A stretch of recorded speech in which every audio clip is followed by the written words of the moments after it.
It's my great pleasure to be here. My name is Aydogan. I'm with UCLA. At the same time, I'm a finalist with the Vodafone Wireless Innovation Project.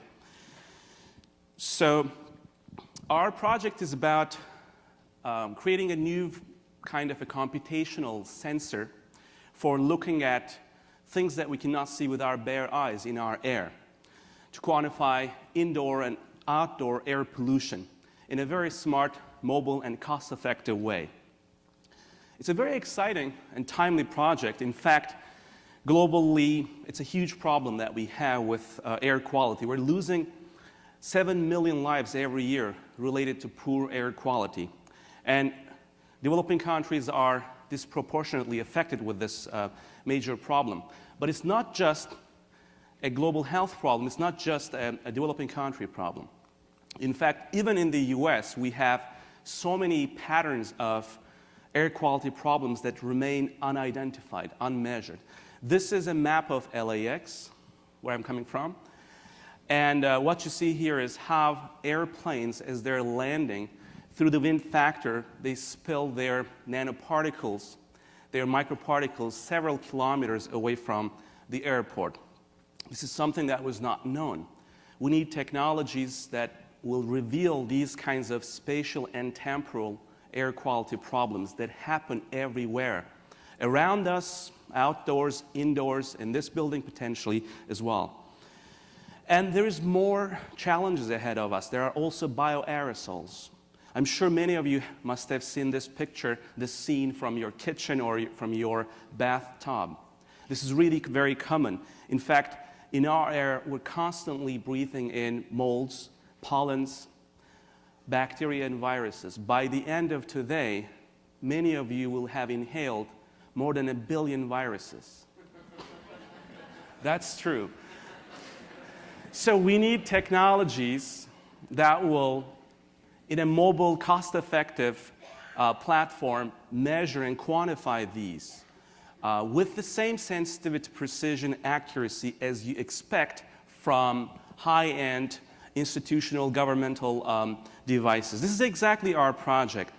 We aim to create a new smart platform that's going to measure a multitude, a multiplex parameter space that pollute our air, and do this using big data analytics extremely rapidly within just a matter of a few tens of seconds to get the results through these cost-effective and mobile units. At the core of this technology is a platform that we have been developing at UCLA for the last couple of years. It's a computational microscope.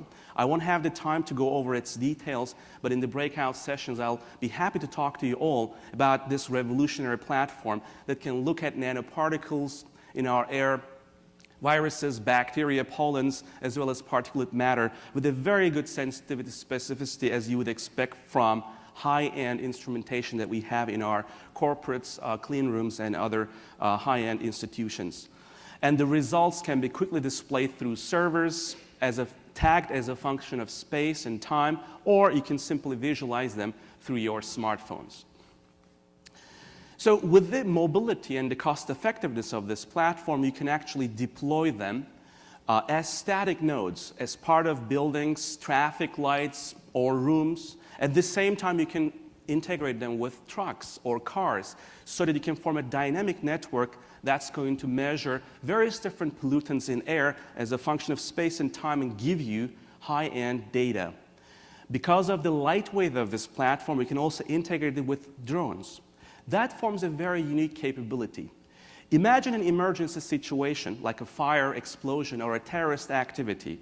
With a few drones, you can actually screen a large volume around the incident and map all the toxins, all the different kinds of pollutants in air resulting from this accident or terrorist activity, and in fact localize the source of this contamination as well without sending your troops or first responders or endangering their lives. So it's a unique technology. All in all, this platform, we believe, is going to empower citizens with mobile and affordable technologies that will generate high-quality data about various pollutants that we have in air.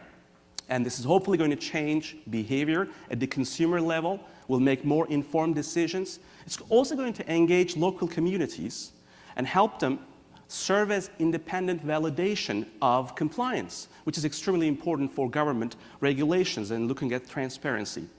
And of course, it's going to help us understand long-term toxicological effects of air pollution on public health and especially various different kinds of diseases that we have. So we believe this is a very exciting technology which will be very useful for governments, for individuals, at the consumer level, as well as for our defense and security for combating various different forms of terrorism. So during the breakout sessions, I'll be very happy to talk to you more about this exciting project and our next steps. Thanks for having us.